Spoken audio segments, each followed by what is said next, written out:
May mga batang 90s ba dito? Kamusta kayo? Kamusta tayo? Alam nyo, sa totoo lang tayo may pinakamasayang kabataan.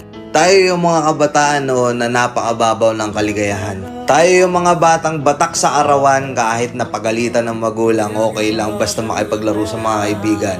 Di natin alam kung ano yung teknolohiya. Di natin alam kung ano yung cellphone. Di natin kilala si Coco Melon.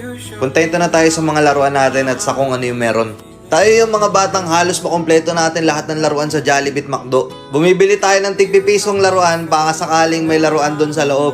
Naalala nyo?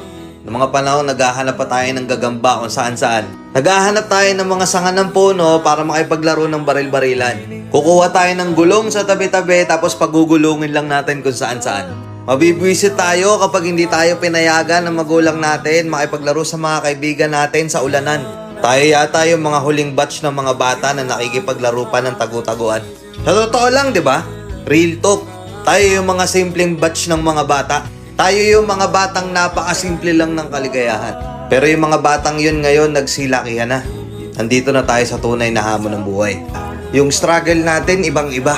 Pero magtataka ka, yung mga bata ngayon, iba na rin sila. Yung mga bata ngayon, feeling nila mas magaling pa sila sa magulang nila. Yung mga bata ngayon, nagre-rebelde agad kapag hindi na pagbigyan yung mga simpleng gusto nila.